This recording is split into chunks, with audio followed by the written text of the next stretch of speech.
"Mr. Evans, you're fired." "What? Why?" "Even if you ask why, it's a decision that's been made. With just 1 year left until retirement." One day, a young manager was transferred to the department I belonged to. One day, the manager called me in and suddenly announced my dismissal. They wouldn't tell me the reason. Feeling at a loss and having no choice but to accept the dismissal, I told my wife about it.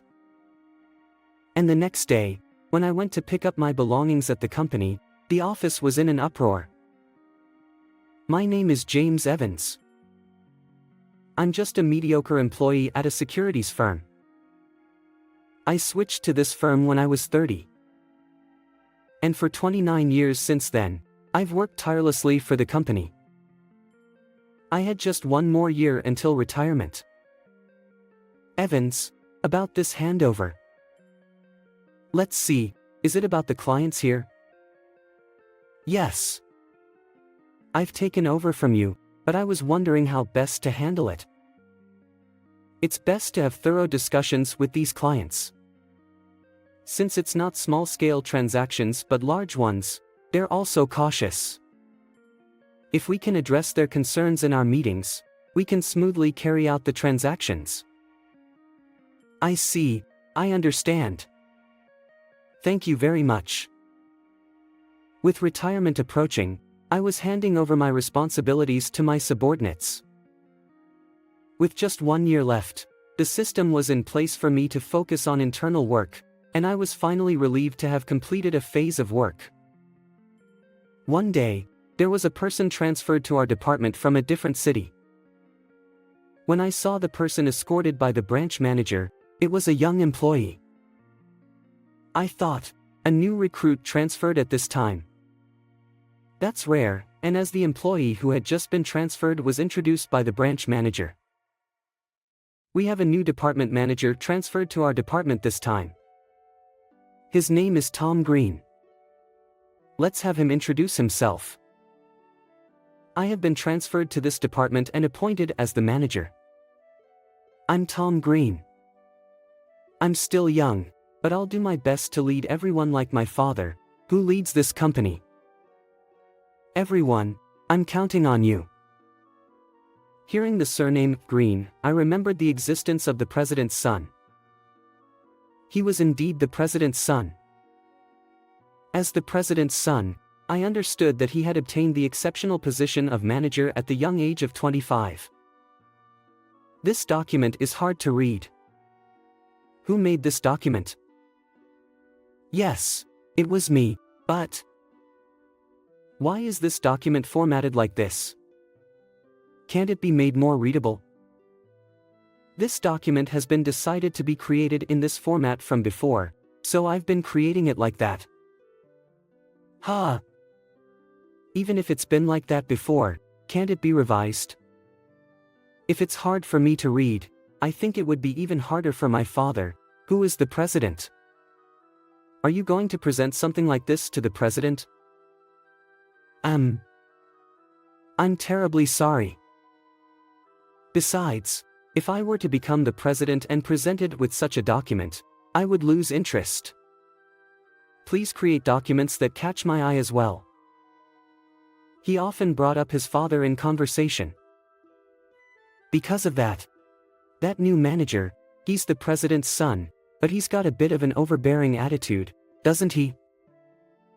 He just tosses work to us and then acts like he doesn't know anything. The other day, I made the document exactly as he asked, but he still complained.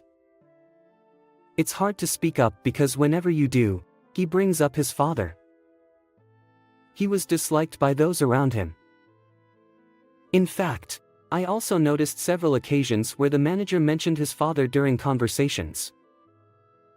I tried not to pay much attention to it, knowing I only had 1 more year until retirement. Evans, can I have a word with you? Yes, what is it? It's not ideal to talk on the floor, so shall we talk in the small conference room? Understood. One day, after finishing my lunch break, I returned to my desk to resume work, but I was immediately called in by the manager. I was suddenly summoned to the small conference room individually, wondering if I had done something wrong. Is it about the client I recently started a new deal with? Or is it about trouble with my previous responsibilities? Or is it something more important? I couldn't guess what the call was about. Did I do something wrong? Or is it about something else? No, it's just about something else. Since I couldn't get any more information from the manager then, in the small conference room, I headed to the conference room, pondering various things in my head.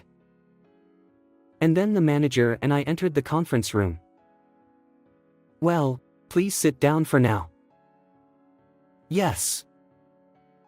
We don't have much time, so I'll get straight to the point. Evans, you're fired. I was shocked by the sudden dismissal and involuntarily stumbled for words. While the manager across from me was handing me a dismissal notice and talking, I couldn't remember the details as I was surprised and trying to recall if I had done something. I mustered the courage to ask for the reason. Why is that? But the manager only responded without explaining the specific reason for the dismissal.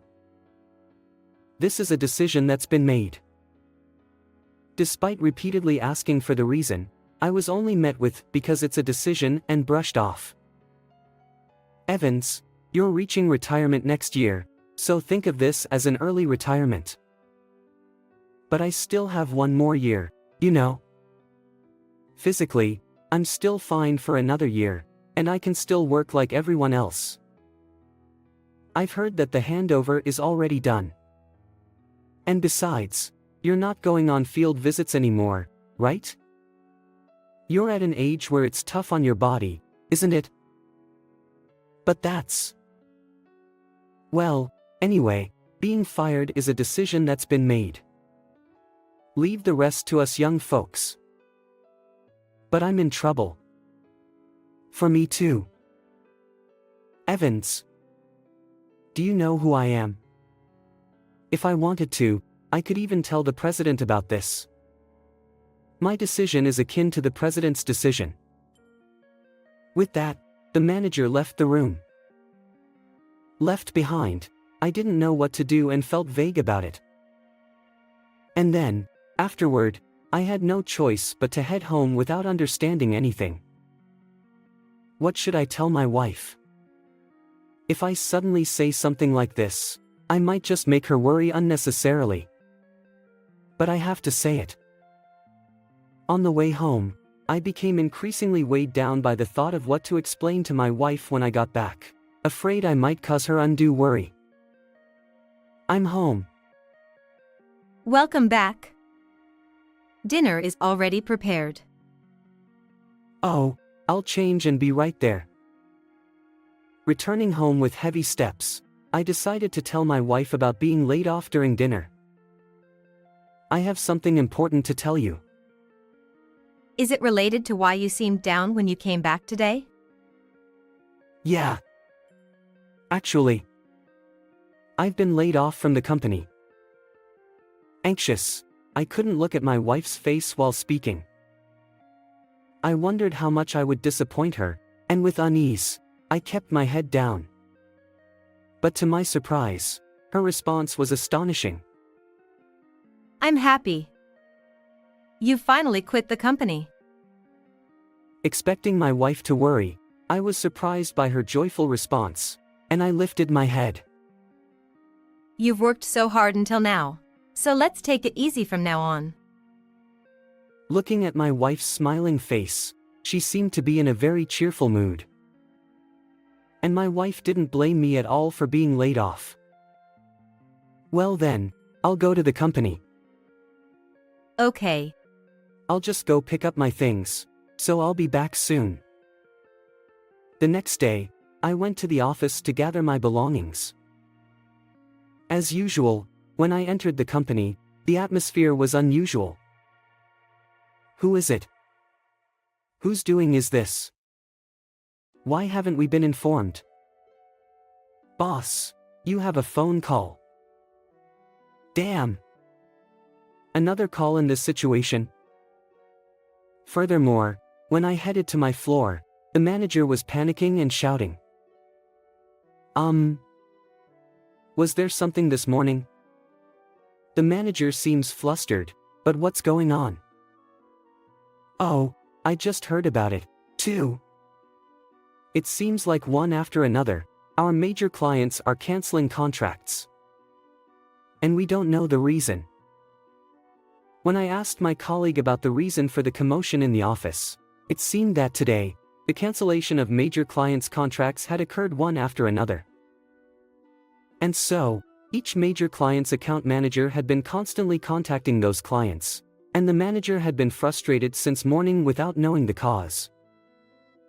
By midday, the situation had not improved, but rather, the number of contracts terminated had increased compared to the morning, and the manager's face had turned pale. Despite the chaotic situation, I thought I still had to give my final greetings, but when I approached the manager, "Now's not the time for that. Can you leave it for later?" I was brushed off. While observing the situation, I greeted other employees. And even while giving those greetings, the manager's voice echoed throughout the floor. "Are you really making sure to contact them? If the cancellations continue like this, it will cause significant damage. You know that if something like that happens, it's the lower-ranking employees who will be fired first, right? But, we've been making calls since this morning. And besides, then think of ways to apologize directly to the company. Absolutely useless. That's why you can't rise up the ranks and remain just regular employees. If you're an account manager, show more initiative in your work." I didn't mean to. What's this? Are you talking back? Then fix the situation before saying anything. His voice was filled with anger toward his subordinates, and the manager continued to berate them one after another. In such a chaotic situation where even giving greetings was impossible, I hastily packed my belongings and went home. After all that happened, apparently, the cause is unknown. Well, I've already been fired, so I can't investigate the cause. After returning home, when I talked to my wife about what happened at the company, she smiled. Oh, about your company. Actually, our group company had many contracts with them. And she began to speak mischievously. You know, my job. I manage a number of restaurants, right? So, we had business dealings with the company you worked for. But we canceled all of them. Why would you do such a thing?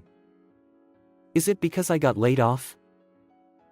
Well, that's one factor, but to be honest, I never really liked the company you were at. The sales interactions were polite, but when visiting for meetings, the internal atmosphere didn't seem great. And the salespeople were only polite at first. That's surprising. So, I thought it was a good opportunity when I heard you got laid off. That's why I canceled everything. Actually, my wife is the chairperson of a major holdings company that owns numerous restaurants.